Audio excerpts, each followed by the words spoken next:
Bonjour à toutes et à tous et bienvenue sur NTD L'Actu, votre point sur l'info de ce jeudi 9 novembre. Avant de commencer, merci de cliquer pour vous abonner et de liker la vidéo. Le procès d'Éric Dupond-Moretti se poursuit. Le ministre de la Justice est accusé de prise illégale d'intérêt pour avoir ordonné des enquêtes contre 4 magistrats. Le procès continue de susciter des réactions passionnées. Et hier, c'était le chaos sur l'autoroute A43 entre Lyon et Chambéry. Un accident a impliqué une bétaillère transportant 56 bovins. Des animaux morts, blessés et errants sur les voies ont été observés par des témoins. Et comme si ce n'était pas suffisant, un automobiliste en fuite et fiché S a provoqué un suraccident en prenant l'autoroute à contresens, blessant grièvement un autre conducteur. Une housse de fusil d'assaut a été retrouvée dans son véhicule. 2 enquêtes ont été ouvertes, on se croirait vraiment dans un thriller. Et à propos de la marche pour la République et contre l'antisémitisme prévue ce dimanche à Paris, le président du Sénat a déclaré « Nous sommes là pour penser à nos 40 morts et à nos otages qui sont retenus ». Il a appelé à se souvenir de ce qui s'est passé le 7 octobre sans faire un tri entre les morts des uns et des autres. La marche doit démarrer de l'esplanade des Invalides pour arriver au Sénat. La présidente de l'Assemblée nationale a indiqué qu'il y aura une unique banderole en tête de cortège sur laquelle on pourra lire « Pour la République contre l'antisémitisme ». La présidente de l'Assemblée nationale refuse que des polémiques stériles viennent dénaturer et salir le message. Pour les présidents des 2 chambres, il s'agit d'une marche civique et non d'un rassemblement politique. Et l'Assemblée nationale a voté une allocation exceptionnelle pour compléter la prime de Noël 2023 à destination des familles monoparentales précaires. Le texte sera transmis au Sénat pour une prochaine étape décisive. Et le Sénat, justement, a supprimé l'article 3 du projet de loi immigration portant sur la régularisation des travailleurs sans papier dans les métiers en tension. Les sénateurs ont estimé que cette mesure aurait ouvert la voie à trop de régularisation. Et attention aux courges. En effet, une agence sanitaire met en garde contre la toxicité de certaines variétés de courges au goût amer. Certaines variétés peuvent contenir des substances pouvant causer de violents problèmes digestifs. Et on reste en France avec Anthony qui va nous parler de la politique française en matière d'immigration. Anthony, c'est à vous. Merci Rémi. Bonjour à tous.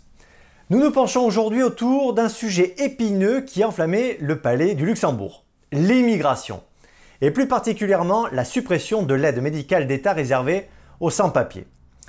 Mardi soir, les sénateurs ont adopté à une majorité une réforme pivot du projet de loi sur l'immigration. Un virage marqué par la droite et les centristes, qui ont troqué l'aide médicale d'État, ou AME, pour une aide médicale d'urgence, l'AMU, restreinte aux soins d'urgence.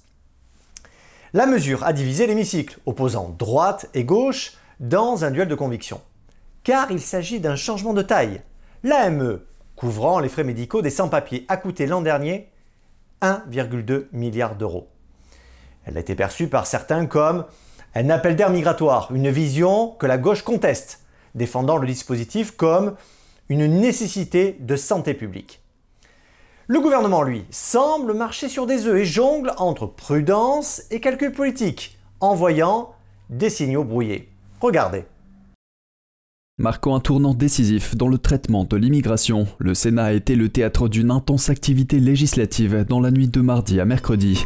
L'adoption par une coalition de droite et de centristes de la suppression de l'aide médicale d'État en faveur d'une aide médicale d'urgence pour les sans-papiers constitue un point de rupture dans la 30e réforme de l'immigration et de l'intégration depuis 4 décennies. Ce revirement survient dans un contexte où le ministre de l'Intérieur, Gérald Darmanin, navigue entre la préservation du soutien de la droite et la fidélité à sa majorité relative à l'Assemblée nationale. La proposition, passée à 200 voix contre 136, révèle une fracture idéologique profonde au sein du Sénat.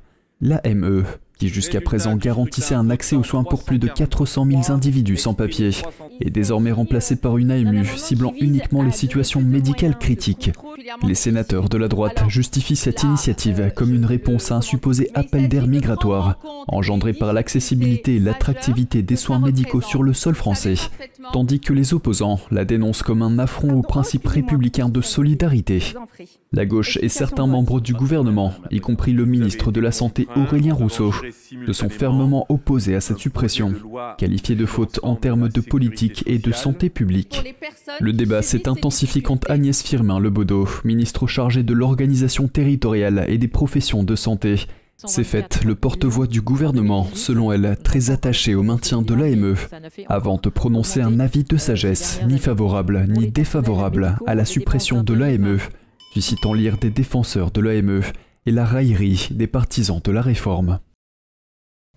Si le texte modifié sur l'AME a certes franchi une étape cruciale au Sénat, il se dirige maintenant vers l'Assemblée nationale, où la bataille législative continuera. Et l'issue de cette saga parlementaire est loin d'être écrite, les députés pouvant rebattre les cartes à tout moment. Ce changement législatif pourrait avoir des répercussions notables, non seulement sur l'immigration, mais également sur le système de santé publique français, sous haute tension depuis déjà quelque temps. Les défenseurs de l'AMU insistent sur le fait que cette aide restreinte serait suffisante pour répondre aux urgences, tout en dissuadant une partie de l'immigration irrégulière. De plus, ils soutiennent que les économies réalisées permettront d'alléger le fardeau financier des contribuables français. Mais le passage de l'AME à l'AMU réduit considérablement l'éventail des prestations disponibles aux sans-papiers, ce qui, selon les critiques, pourrait conduire à des conséquences sanitaires graves, comme des maladies non traitées qui se propageraient plus facilement au sein de la communauté.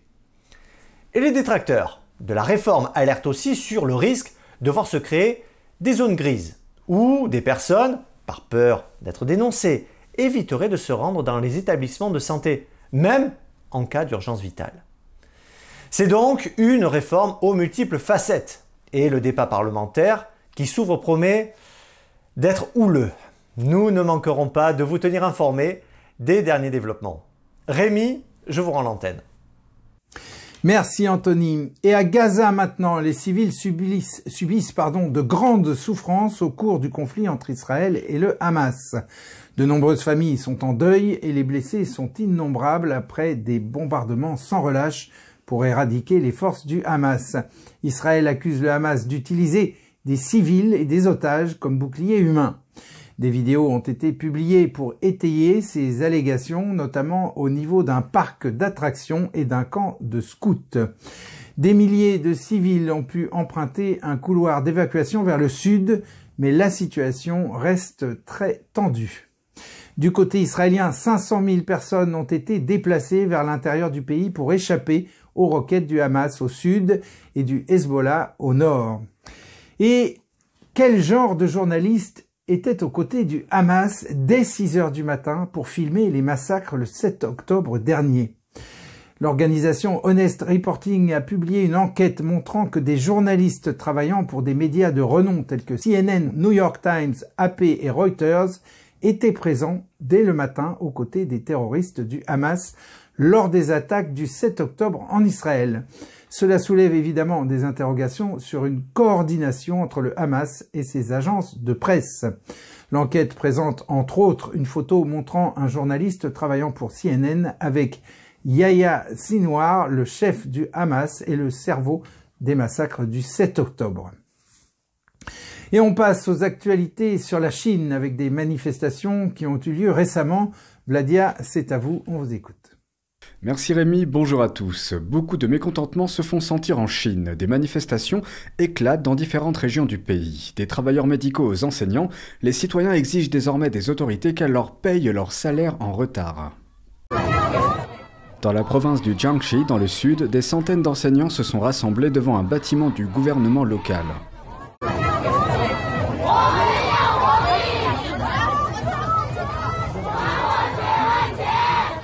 NTD a contacté l'école, mais les appels n'ont pas abouti.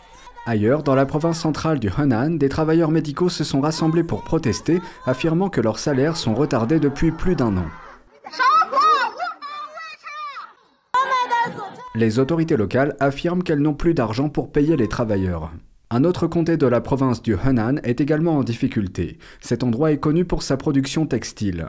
Mais de nombreuses usines sont à l'arrêt. C'est ce qu'affirme un logisticien qui livre des marchandises à ces usines.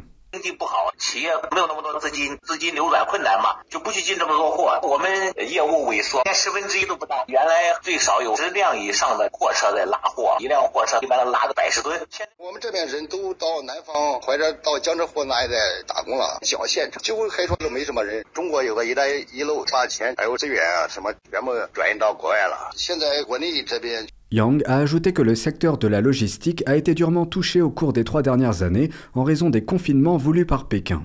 Selon lui, ceux qui ont accepté la propagande de Pékin, selon laquelle l'économie était en voie de guérison et qui ont développé leurs activités, sont aujourd'hui confrontés à de lourdes pertes financières. On vous tiendra au courant dès qu'on aura du nouveau. Merci Rémi, très belle journée à tous. Merci Vladia. Et pour conclure cette édition, nous allons parler d'un film. Le film Sound of Freedom, qui a été projeté mardi en avant-première à Paris et qui sortira en France mercredi 15 novembre, mercredi prochain. Distribué par la société Sage, ce thriller qui a connu un énorme succès aux États-Unis puisqu'il a récolté près de 200 millions de dollars au box-office, est basé sur une histoire vraie. Le film met en scène un ancien agent fédéral dans une périlleuse opération de sauvetage d'enfants kidnappés par des trafiquants sexuels. Alors que la plupart des médias mainstream parlent de complotisme, d'autres sources s'indignent contre ce traitement médiatique en déclarant que le film, en plus d'être basé sur une histoire vraie, est porteur d'une cause légitime.